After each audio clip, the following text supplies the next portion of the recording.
Depuis plusieurs semaines, les images venues d'Afrique du Sud choquent les continents. Des commerces pillés, des étrangers agressés, des slogans violents. Et une question qui revient partout. Les Sud-Africains sont-ils devenus xénophobes? Mais au milieu de ces chaos, une voix puissante s'est levée. Une voix inattendue. Celle de Vusi Thembekwayo. Et ce qu'il va dire risque de déranger beaucoup de monde. Vous êtes au courant des problèmes qui se passent en Afrique du Sud en ce moment? Je suis sûr. Vous êtes aussi au courant du ton, du langage et de l'ambiance autour de ces problèmes. Et je vais faire 3 déclarations très claires. La première est celle-ci. Contrairement à ce que vous voyez dans les médias, les Sud-Africains ne sont pas xénophobes. C'est probablement la phrase la plus controversée de tout son discours. Parce que beaucoup d'Africains aujourd'hui voient l'Afrique du Sud comme un pays devenu hostile aux étrangers.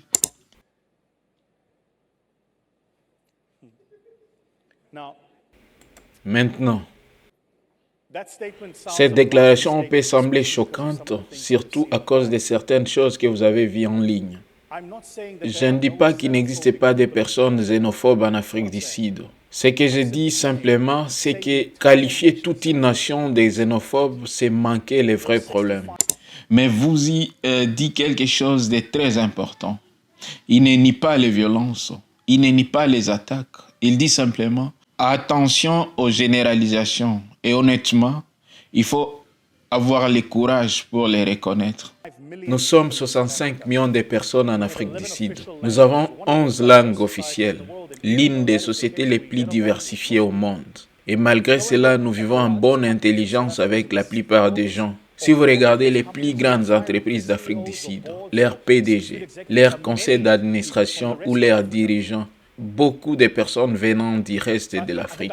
65 millions de personnes peuvent pas être résumées par des vidéos virales sur TikTok ou Facebook. Parce qu'en réalité, des millions d'étrangers vivent encore en Afrique du Sud. Travaillent, étudient, font du business. Et même dans les plus grandes entreprises sud-africaines, on retrouve des Congolais, des Nigérians, des Zimbabwéens, des Ghanéens ou encore des Kenyans à des postes importants. Donc la vraie question devient, qui essaie de transformer tout un peuple en ennemi continental? Le deuxième point que je vais faire est celui-ci. Je pense qu'il existe un agenda visant à nous monter les uns contre les autres. Et là, vous y entrez dans la partie la plus dangereuse du sujet. Parce qu'il parle d'un agenda. Un agenda de division. Et quand on regarde froidement la situation, sa réflexion mérite qu'on s'y arrête. Regardez le contexte. Chômage massif, pauvreté, crise économique, corruption, explosion de la criminalité, frustration populaire. Dans ce genre de climat, il devient très facile de désigner un coupable. Et souvent, l'étranger devient la cible parfaite. Pas parce qu'il est réellement responsable de tous les problèmes, mais parce qu'il est visible. Et pendant que les pauvres Africains se battent entre eux dans les rues, les vrais responsables restent intouchables. Les élites politiques continuent les affaires. Les systèmes corrompus continuent. Les multinationales continuent d'exploiter. Et le peuple, lui, se déchire. Et je pense que nous alimentons cet agenda lorsque nous nous nourrissons les bruits et les faits. Alors, ce que j'aimerais que nous fassions, c'est tendre la main au-delà des visions, avoir de vraies conversations, comprendre ce qui se passe réellement sur le terrain. Comme on dit, discutons face à face, afin de nous retrouver les uns les autres. Et le troisième point que je vais faire est celui-ci. J'étais au Ghana la semaine dernière. J'ai visité les musées de Kwame Nkrumah. Pendant cette visite, j'ai appris que Kwame Nkrumah, l'homme qui fit sans doute les libérateurs de l'Afrique, le Ghana étant la première nation libérée du continent en 1957, a été renversé par un coup d'État mené par son propre peuple. Ensuite, j'ai commencé à lire l'histoire de vos propres nations. Puis j'ai regardé ce qui s'est passé au Congo et j'ai réalisé que Patrice Lumumba a été éliminé par les siens. Et j'ai dit tout cela pour faire un message simple.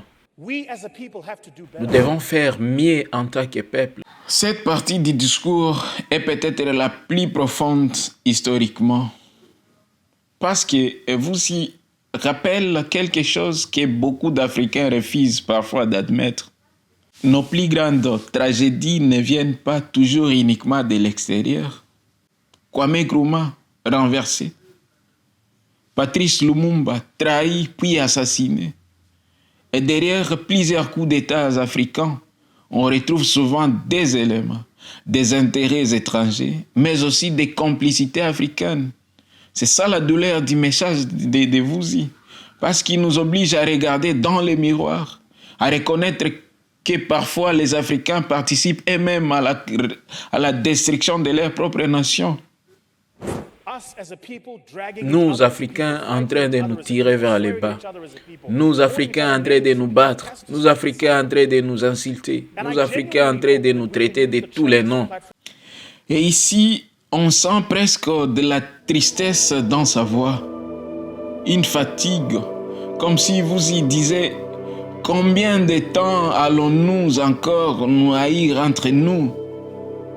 Parce que pendant que l'Europe se renforce, la Chine avance, les États-Unis protègent leurs intérêts, l'Afrique, elle, continue souvent à perdre son énergie dans des conflits intenses, ethnie contre ethnie, nationalité contre nationalité, africain contre africain. Et pendant ce temps, les continents les plus riches du monde en ressources naturelles restent paradoxalement l'un des plus fragiles politiquement.